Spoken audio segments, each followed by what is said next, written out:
School violence erupted again today, suddenly and with a vengeance. Columbine High in Littleton, Colorado, it has been a horror. In 1999, 2 high school students went on a deadly rampage, and the images seared themselves into the nation's collective memory. One of the worst school shootings ever. 15 dead bodies still being identified. An American nightmare that too many schools know too well. Yet how much of our explanation for that nightmare was right? The entire country was confident that these 2 killers were 2 loner outcasts from the trenchcoat mafia who were targeting jocks in a revenge fantasy. None of that was true. Misguided perceptions of the Columbine shooting continue to influence us today.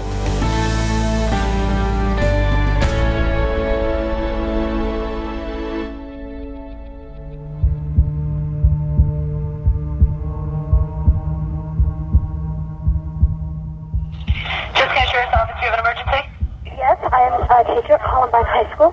There is a student here with a gun. On April 20th, 1999, 2 students culminated months of planning by donning black trench coats and attacking their school. Armed with guns and an arsenal of homemade bombs, they terrorized teachers and peers. They had a couple of duffel bags at their feet, and we witnessed them pulling out what we assumed to be paintball guns that later on turned out to be something completely different. My secretary comes in and yells that there had been a report of gunfire and bombs exploding. So I ran out of my office, saw a gunman coming towards me. I remember hearing gunfire, and I remember glass breaking behind me.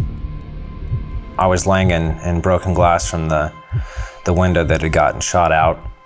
All I could hear was the fire alarms going off. And then the gunshots at a distance. Okay, has anybody been injured, ma'am? Yes. Okay. Yes. And the school is in a panic, and I'm in the library. I've got students down under the tables, kids. Heads under the tables. We were all crouched under the tables, and we could hear the gunshots getting louder, and a couple times there was a big boom, and the floor would shake. On the floor! You better stay on the floor! Oh, God! Stay in the line with me. Oh, God! The gun is right outside the library door. They came into the library. Eric leaned under the table and pointed his gun at me. I mean, I was like trembling under there like a little leaf. I saw the shotgun, stared at the shotgun, and all I remember is it seemed like the barrel of the gun was the size of a cannon. As soon as that bullet entered my backpack and actually paralyzed me, shattering my vertebrae, that's when the pain set in. So there was like Eric on my right, and then Dylan was up on my left.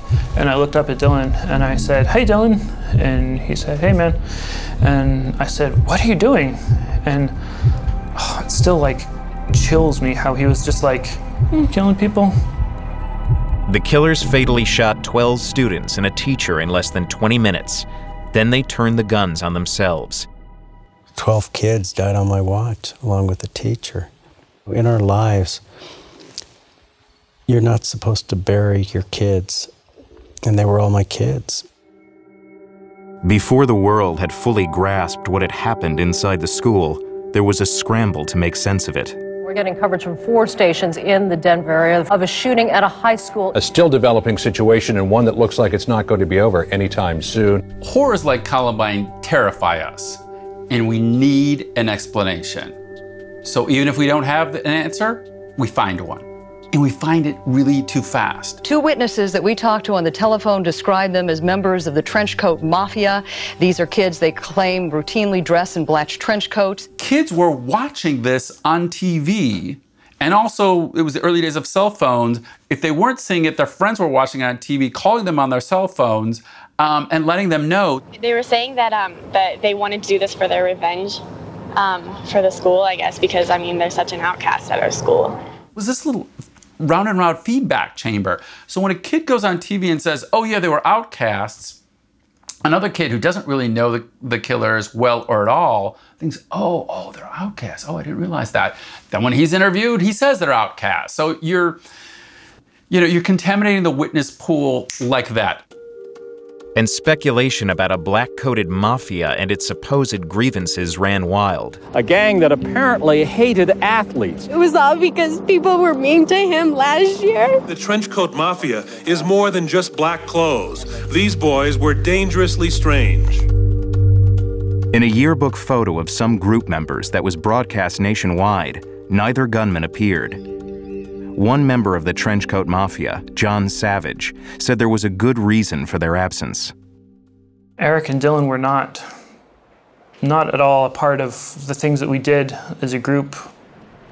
They didn't hang out with us. They weren't Trenchcoat Mafia at all.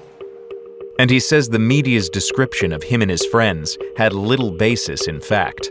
The Trenchcoat Mafia was like we were video game nerds. We like, you know, sit around the table and, you know, play Dungeons and Dragons, you know, which is just about the least dangerous thing you could do. It was a group of friends that had similar interests. Some kids referred to them as the Trenchcoat Mafia, but it was not that it was an organized club. But the explanation about outcast loners seeking revenge against bullies had the dual advantage of being both dramatic and familiar. What happened here at Littleton is a grotesque distortion of high school fears and rivalries involving cliques, the in-groups and out-groups that are a part of teen life in America. Author Dave Cullen spent nearly 10 years on his account of Columbine, researching police records, the killers' diaries, and their lives at the school. He said the boys had busy social lives and didn't seem motivated by bullying. There was lots of bullying at Columbine. It was a high school in America. Did it have anything to do with driving these two boys to murder? I cannot find any evidence of that.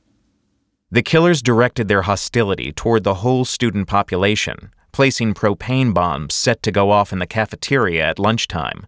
But the devices failed to detonate as planned. Columbine actually wasn't a successful shooting, it was a failed bombing. How much more indiscriminate can you get? 2 big bombs to kill everyone who happens to be in that part of the building at the start of a lunch. Cullen describes the killer's motives as a cocktail of malice, self-loathing, and a craving for fame. Over time, they became something like a two-man cult, bent on making their mark on the world in one final act. It was a murder-suicide for both of them. For Eric, it was primarily a murder. For Dylan, it was primarily suicide. They took the tactics of terrorists and said, we can do the same stuff for our own aggrandizement. Eric talked about his audience in his journal and whether they were going to understand this. And there was one message observers seemed to take from the event immediately. School shootings have become a dark stain on American life. The phenomenon of kids turning guns on their schoolmates is all too familiar. And it's not just Littleton. We know that now. We've had lots and lots and lots of places. Columbine came after a string of school shootings in Oregon, Arkansas, and other states. Reaction to the Colorado massacre helped fuel a national movement towards school security. Parents across the country are demanding to know what their schools are doing to keep their children safe. Today, nearly half of public schools surveyed nationwide employ police or hired guards. At least 21 states mandate lockdown drills for school shooting scenarios, and millions of dollars have been spent on everything from metal detectors to anti-bullying programs. When people hear that somebody was caught planning a Columbine, the world knows what that means.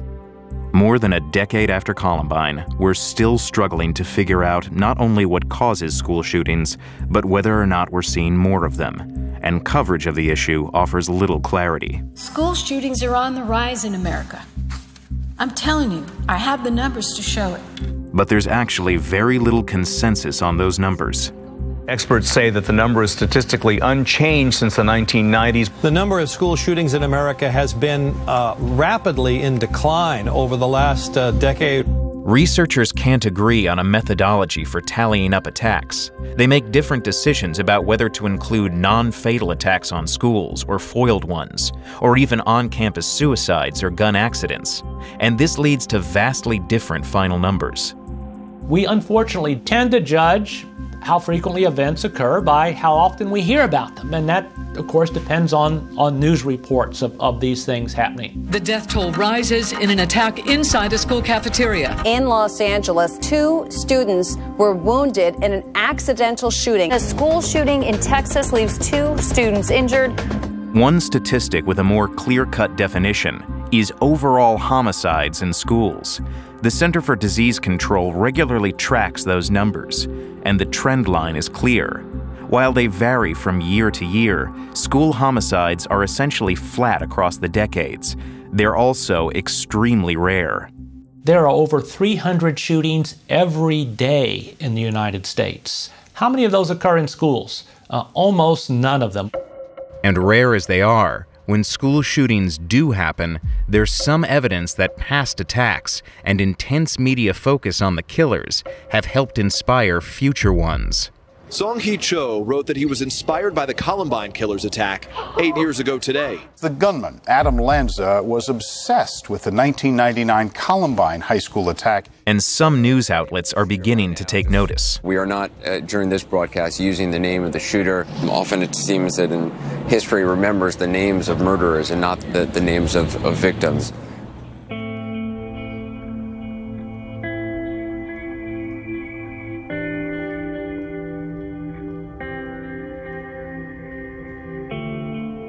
It's good that school shootings are still shocking because it shows that they're really rare. So I think it's important to kind of keep in mind that there are a lot of schools all over the world where no one's ever been shot.